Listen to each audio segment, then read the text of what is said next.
السلام علیکم دوستو آج ہم گردے کے اوپر جو لیکچر اپلوڈ کر رہے تھے رینوفیلیا کے حوالے سے وہ تقریباً مکمل ہو چکے ہیں، اور آج ہم کوشش کریں گے کہ ایک اور ایسی ہی بیماری جس کا مروجہ طریقہ علاج میں سوائے آپریشن کے اور کوئی حل نہیں، اور آپریشن کروانے کے بعد پھر دوبارہ وہ مسئلہ پیدا ہو جاتا ہے، اور اس کا ہومیوپیتھی میں بہترین علاج ہے۔ دوستو، وہ بیماری ہے پروسٹیٹ گلینڈ۔ پروسٹیٹ گلینڈ کا بڑھ جانا، انلارجمنٹ آف پروسٹیٹ گلینڈ۔ تو دوستو، اصل میں یہ بیماری ظاہری بات ہے مردوں میں پائی جاتی ہے۔ اس کی وجہ یہ ہے کہ پروسٹیٹ گلینڈ صرف اور صرف مردوں میں ہی پائی جاتی ہے، اور اکثر 40-50 سال جب انسان کی عمر ہو جاتی ہے تو اس وقت پروسٹیٹ گلینڈ، اگر انسان ریگولر سیکس کرتا رہے، اس کی سیکس کی خواہش پوری ہوتی رہے، تو پروسٹیٹ گلینڈ پراپر ورک کرتے رہتے ہیں۔ لیکن اگر کسی وجہ سے اس میں کچھ کمی آ جائے، انسان کے دل میں خواہش تو ہو لیکن وہ خواہش تکمیل کے مراحل پورے نہ کر سکے، تو اکثر آپ نے دیکھا ہوگا کہ مرد حضرات جب سیکس کرنے کے لیے تیار ہوتے ہیں تو ان میں اعضائے تناسل پہ ایک ہلکا سا پانی سا نکلنا شروع ہو جاتا ہے، جو لیسدار پانی ہوتا ہے۔ اصل میں یہ پروسٹیٹک گلینڈ کا فلوئڈ ہوتا ہے، پروسٹیٹک فلوئڈ ہوتا ہے، اور اس کا مقصد یہ ہوتا ہے کہ مرد کے اعضائے تناسل میں لوبریکیشن پیدا کرنا، پھسلن پیدا کرنا، تاکہ مادہ منویہ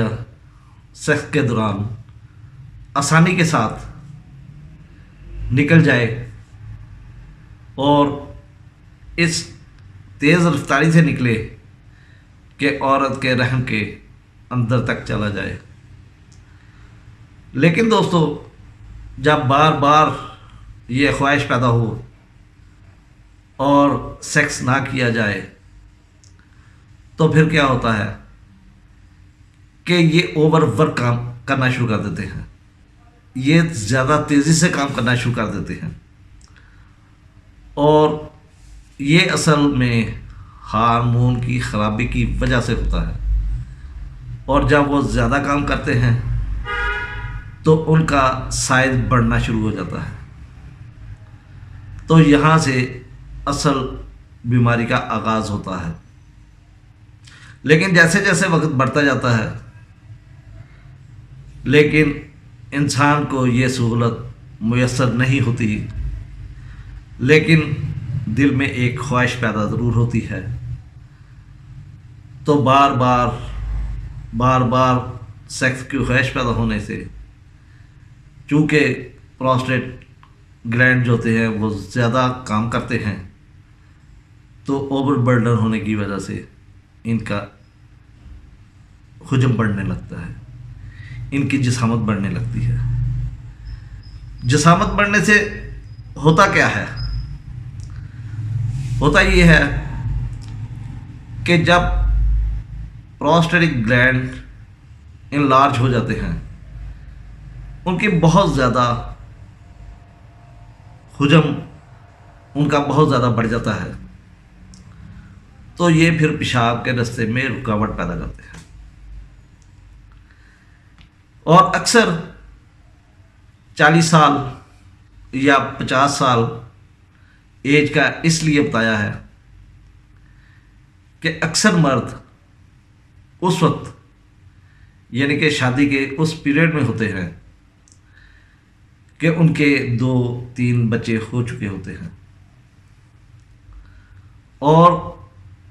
جب کسی عورت میں بچے پیدا ہو جائیں یا وہ بچے پیدا کر لے یا وہ ماں بن جائے تو پھر اس میں قدرتی طور پر سیکس کی خواہش کم ہو جاتی ہے، لیکن مردوں میں سیکس کی خواہش ویسی کی ویسی ہی رہتی ہے، جس کی وجہ سے یہ مسئلہ پیدا ہوتا ہے۔ اور یہ بڑھتے بڑھتے اگر اس کا پراپر کوئی حل نہ کیا جائے، کوئی پراپر میڈیکیشن نہ کی جائے، یا حد سے زیادہ بڑھ جاتا ہے، کیس بگڑ جاتا ہے، تو بعض دفعہ بڑے ہوئے پروسٹیٹ گلینڈ کینسر کی شکل اختیار کر لیتے ہیں۔ جیسے کہ آپ جانتے ہوں گے کہ کینسر کیا ہے؟ ماربڈ سیل کی گروتھ، ایکسٹرا گروتھ، جسم کے کوئی بھی سیل اتنے تیزی سے اور اتنی زیادہ مقدار میں بڑھنا شروع ہو جاتے ہیں جو جسم کے لیے ناقابل قبول ہوتے ہیں۔ تو یہی حال پروسٹیٹ گلینڈ کا ہوتا ہے۔ مروجہ طریقہ علاج میں کیا کیا جاتا ہے کہ جب وہ حجم سے زیادہ بڑھ جاتے ہیں، پیشاب میں رکاوٹ ڈالتے ہیں، تو اس میں اس کو کٹ لگا دیا جاتا ہے، اسے باہر نکالنا پڑتا ہے۔ لیکن قدرت کا ایک ایسا نظام ہے کہ اگر مکمل طور پہ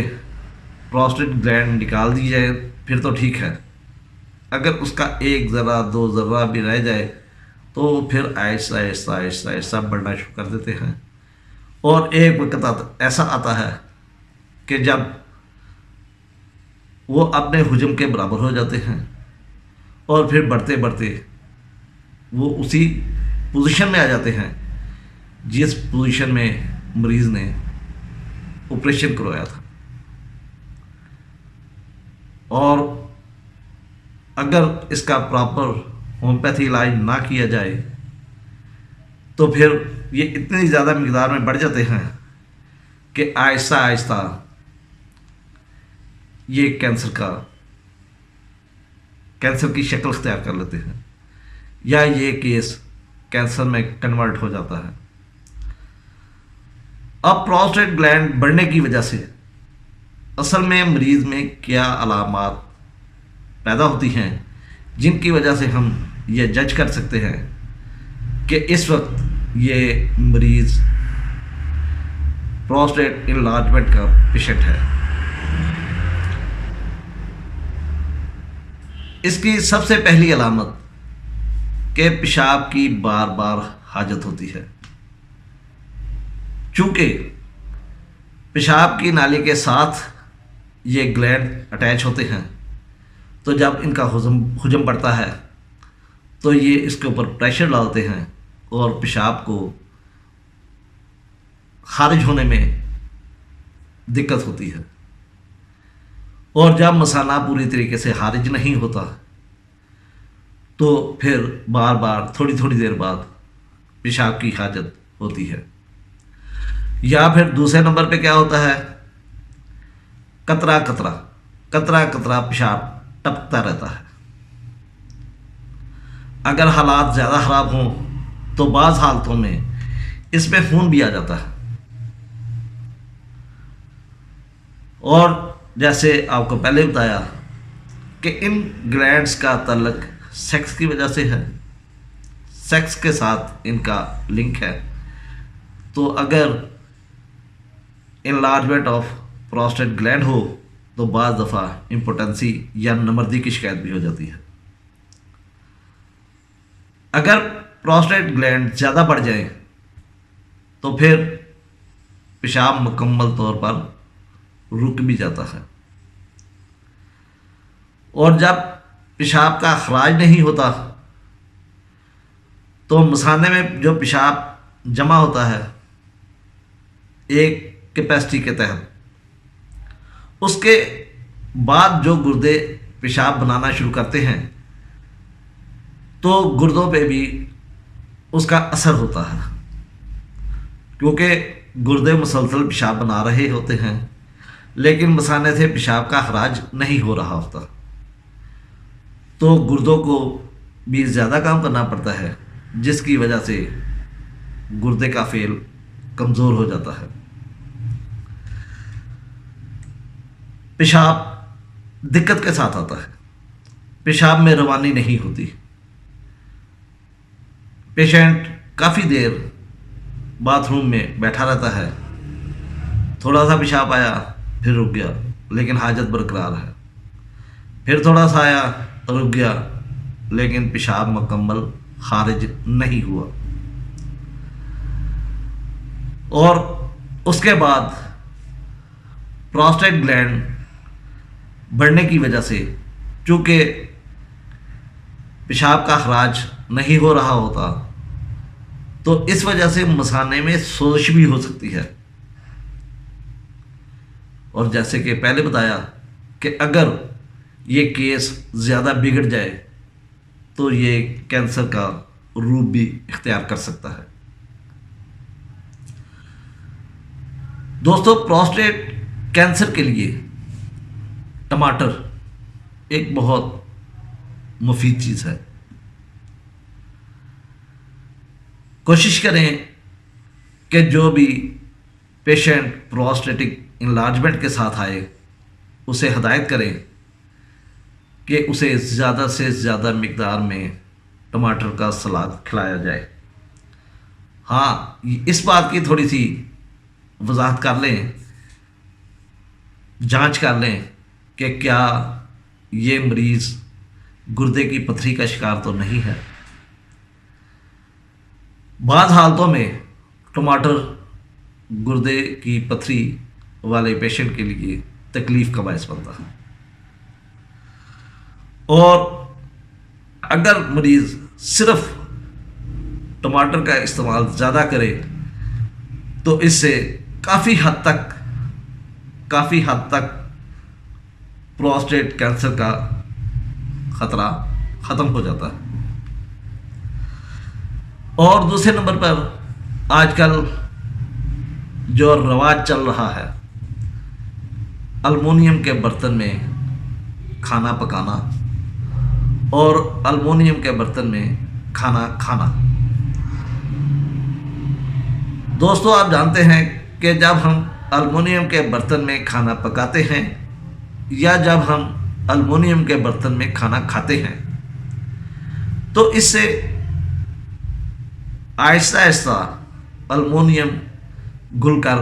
کھانے میں شامل ہوتا رہتا ہے، اور یہ پراسٹیٹ کی بیماریوں کا ایک بہت بڑا رجحان پیدا کرتا ہے، یا اس کی ایک بہت بڑی وجہ ہوتی ہے۔ اس لیے کوشش کرنا چاہیے، ویسے تو عام حالات میں بھی المونیم کے برتن نہیں استعمال کرنے چاہیے، لیکن اگر کوئی مریض پراسٹیٹک انلارجمنٹ کا شکار ہے تو اسے حتی الامکان کوشش کرنی چاہیے کہ المونیم کے برتن استعمال نہ کریں۔ دوستو، اب چلتے چلتے ہومیوپیتھی کے حوالے سے کچھ دعائیں بتاتے ہیں جن کے استعمال سے آپ کافی حد تک مریض کو شفا یاب کر سکتے ہیں۔ کافی حد سے مراد یہ ہے کہ اگر آپ مکمل علامات لے کر ہومیوپیتھی دعا کی درست پوٹینسی کا استعمال کرتے ہیں تو مریض مکمل طور پر شفا یاب ہو جاتا ہے۔ اس میں پہلے نمبر پہ برائٹا کار، دوسرے نمبر پر ایسڈ بینز یا بینزونک ایسڈ،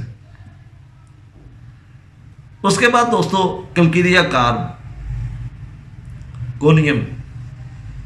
ڈیجیٹیلس، پلساٹیلا، سلینیم اور سٹافیسیکلیا،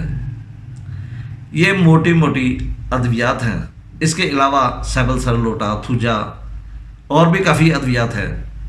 لیکن مین ادویات یہ ہیں،